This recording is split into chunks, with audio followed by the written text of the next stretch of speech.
On this episode of ResiWeek, Foxconn is going to invest almost $2 billion in OLED. We talk about keeping your mind open to new opportunities, and AT&T is trying to buy Time Warner for $85 billion. All that and more, next on ResiWeek. The network for the AV industry. What are you listening to? This is AV. This is AVNation. This is AVNation. This is ResiWeek, episode 38, recorded Monday, October 24th, 2016.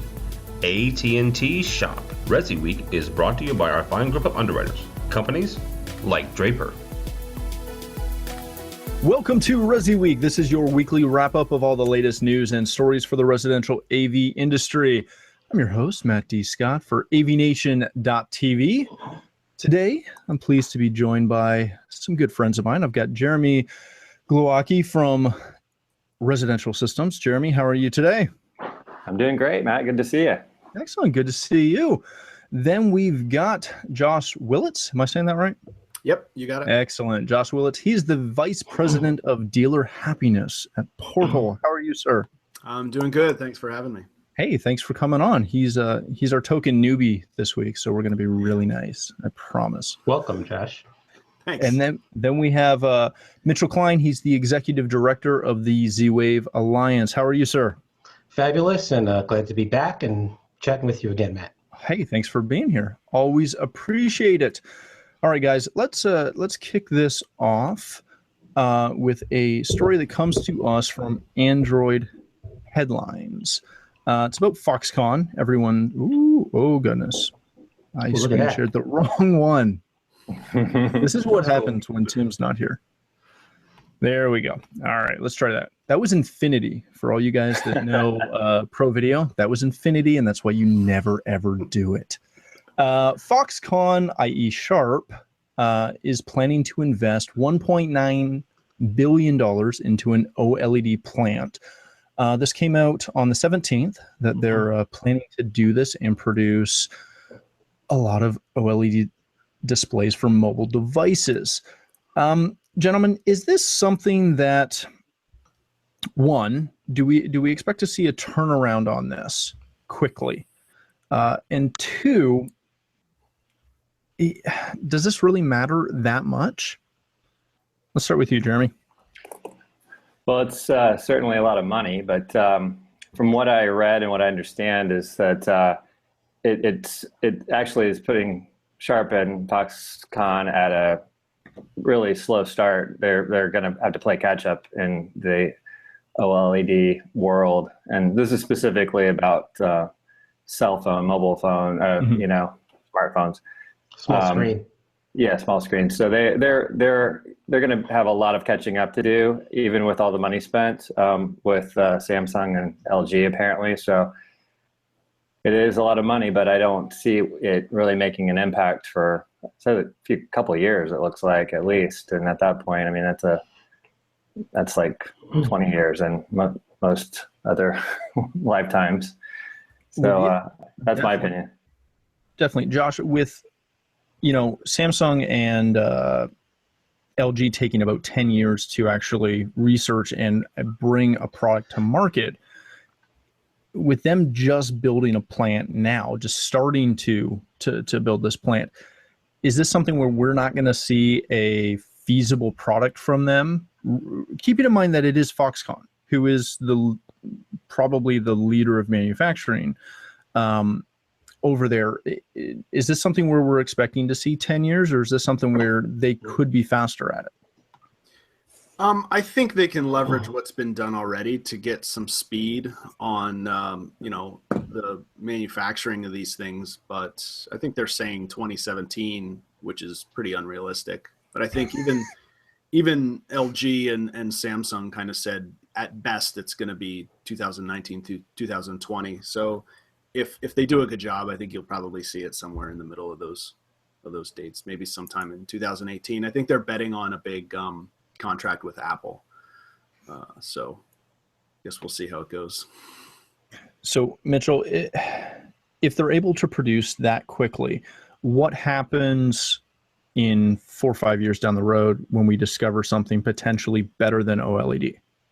First of all, I think it's going to go faster than we all think.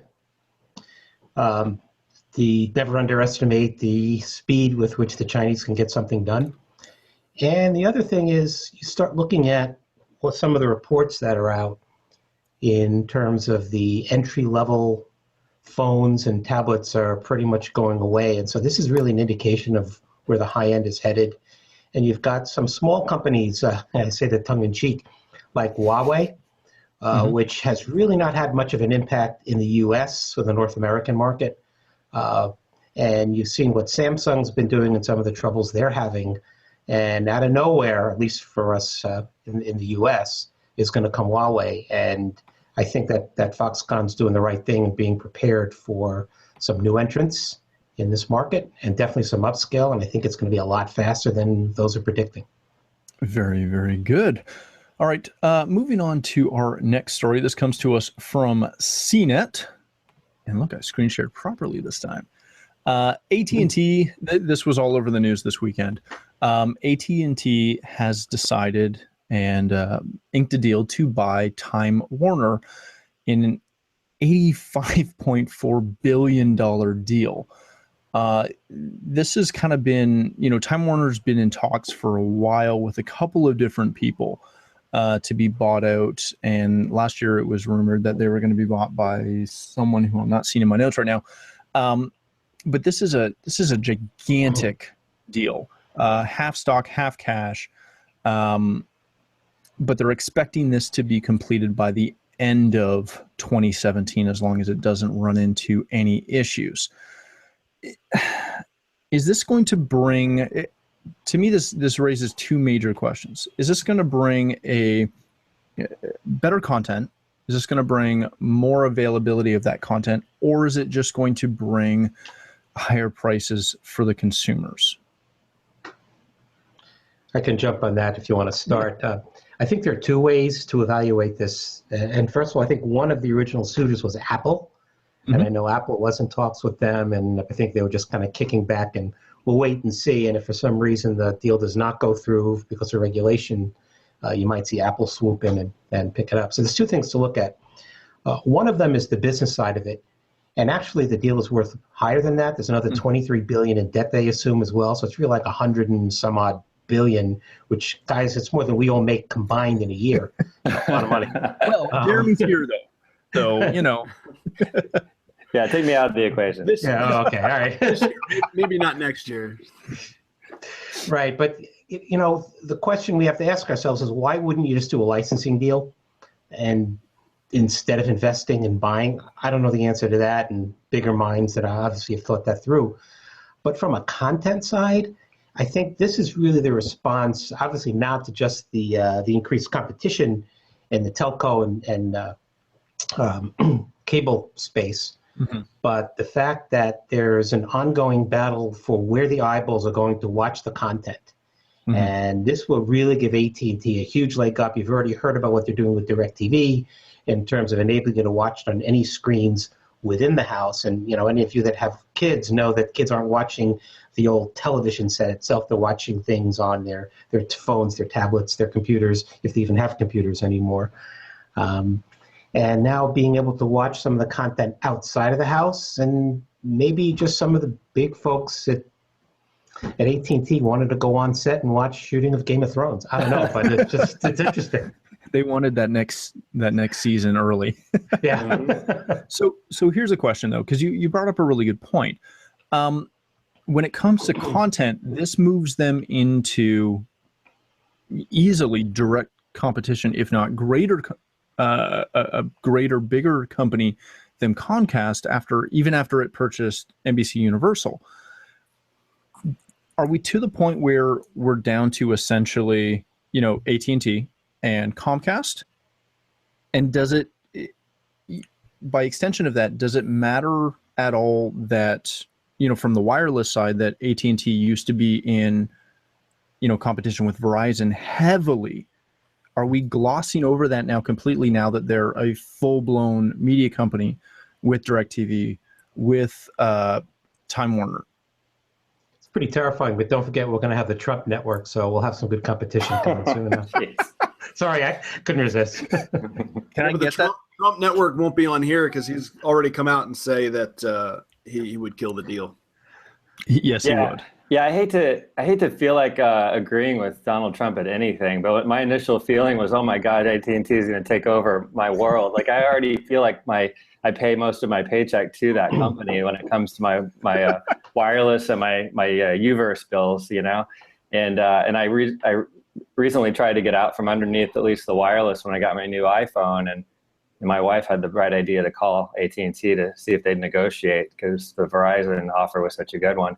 And they did it very well. And I couldn't leave the family. I mean, it was like an offer I couldn't refuse. And I'm in deep with those guys. So it looks like it's just going to get, there's going to get more and more control over my life. Wasn't AT&T broken up once before? I believe so. Ma Bell, like the whole, Right? way back. It's going to happen again. Yeah, and what was it? AOL tried to make the play originally on Time Warner. So that didn't go out well. I think one of the things I read in that article that was interesting is that 25% of millennials have cut the cord. They're only paying for internet and basically a Netflix. So there's a lot of millennials who also subscribe to HBO, and I think the play here, obviously for AT&T, it's no secret, but it's really on the content. So it's not just that; it's Time Warner as well. So. This is going to certainly take them, maybe even leapfrog them over Comcast. It'll kind of separate them, I think, a little bit from Verizon. So yeah, well, I just got my Amazon Fire Stick, the brand new one, and I'll tell you, cutting the cord is tempting right now. And if I did it a year ago. Where would you get all your election coverage? Come on. Or your sports, I mean. From Facebook. Doesn't everybody get all their election coverage from Facebook? No, I get all my knowledge from Facebook. Everything's true. The entire Facebook's. Very good. All right. Moving on. This comes to us from Residential Systems. And it's about keeping your mind open. It's from a good buddy of ours and a regular guest, actually, Todd Anthony Puma. He writes essentially a little, little informational piece almost on, he's been on the show a lot. And every time he's on, he does talk about how for his company, he maintains a very small group of suppliers and manufacturers that support, him, and he supports them by extension. But he's had a little tryout of Snap AV. And in this article, it's, he's kind of glossing over his experience with them and how they've started to pick them up as a occasional product for clients that matter. So it's a good read. Definitely check it out. But my question to you guys, and Jeremy, I might even start this off with you. For dealers, and I don't want to get stuck on the Snap AV side of it, but for dealers that are always stuck in one box, they always spec this product or this product line. How important, especially in today's market, is it for them to expand past that one product or that one product line and get into something that gives them the option of going after different levels of clients? Well, I think it's important to be open-minded for sure. And it's also equally important to know your product line very deeply and commit your training to it. Be a solution provider for your clients, and don't try to be all things to all people, because that can get you in trouble. Mm-hmm. There are situations like he cites in the article where you go into a home with legacy product that you don't want to be that guy that says all this stuff is crap, take it out. We're not going to work with you on this because we only work with these products. So I think some of what he was talking about was having a resource to go to help him find answers to products that maybe he wasn't selling prior or servicing prior. And then, obviously new technologies come along, and Todd is, very loyal to who he's with at the time. And I don't think I'm speaking out of turn here, but he tends to try new things and get pretty enthusiastic about new things.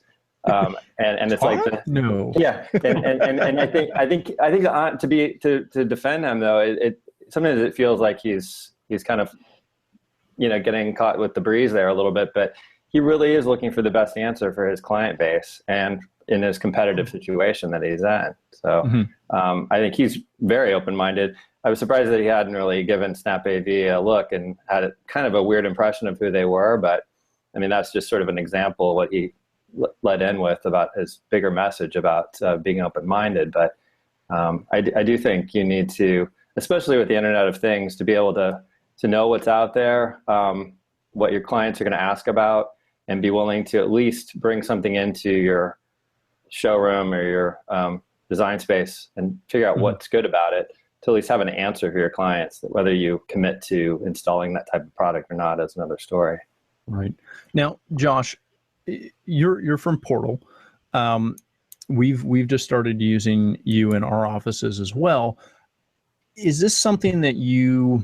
I'm not going to say that you guys track it, but is this something that you guys notice where you have dealers who are used to using, for example, extenders, and they always use key digital extenders, and because they're using Portal to source these things, when they type in, HDMI extenders, and they get a list of different products out there and obviously different price points, are you seeing dealers getting exposed to more things that, again, sometimes help them reach different solutions?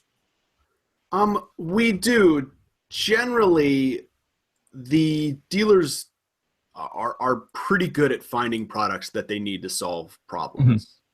And they can do that really without what we give them. They just do it on, a bunch of different, through some phone calls and some websites. So generally, I think dealers are pretty resourceful.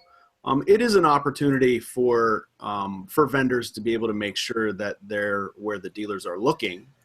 So there's a big advantage there for them to find that stuff there.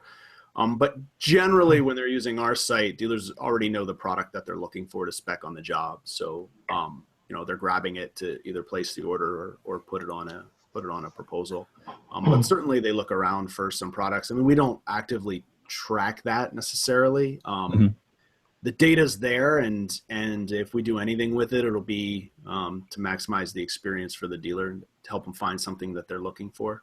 I could talk on this subject for a long time. I go way back with Snap as a dealer. Actually, I went down and met Jay when they first got started. He ran Zobo TV and started making furniture, and that's how Snap sort of started. Plasma pop-ups, we had one in our showroom. So I like to talk about them then and where they've come till now. I think when a dealer, to jump out of your specific question and to talk about the original one with Snap, I think when a dealer considers a product, any product line, or let's say a brand, they're looking at it from two perspectives. There's some advantages to sticking with a small set of brands. Number one is because of the investment, of the training investment and getting to know those products and being able to support them long-term with the client. They don't want to go into a client, sell them something they're not comfortable with because it could break or worse, anything could happen. So I think from an investment standpoint, in order to pick up a new line, there has to be a lot of check boxes to tick off for any dealer. And the second one is that they're able to leverage more buying power when it comes to getting support and getting the support that they need from the brand and from the vendor. So I think it takes a lot to add a product or a line of products. And I think he's probably one of the last dealers to sort of make the switch to really consider Snap. I mean, it's been a long time and they're pretty established now. We still talk about them sometimes like they're the new kids on the block, and generally they are, but those are my thoughts on it. So is this where I don't mention that we still don't really sell a lot of Snap at all? Yeah, but you're Canadian. You don't really count. Nice. Mitchell, when looking at adding the new line, potentially a new line, should it be a balance between what the new line does for you or what doors the new line can open? See, I take a slightly expanded view on that piece that Todd wrote. Okay. And I know, it's very easy to look at it and specifically address the Snap question, which, by the way, I'm a fan of theirs as well. And I've worked with them on the product side in the past, and I think they do a pretty nice job.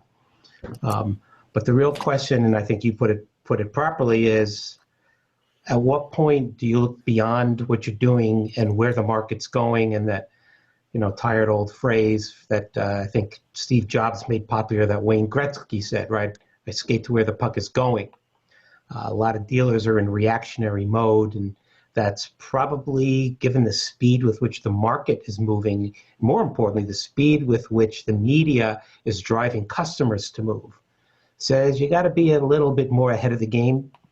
And the Snap thing, that's certainly one example. And obviously, I moved on to a bit more of a cutting-edge technology platform, moving over to Z-Wave.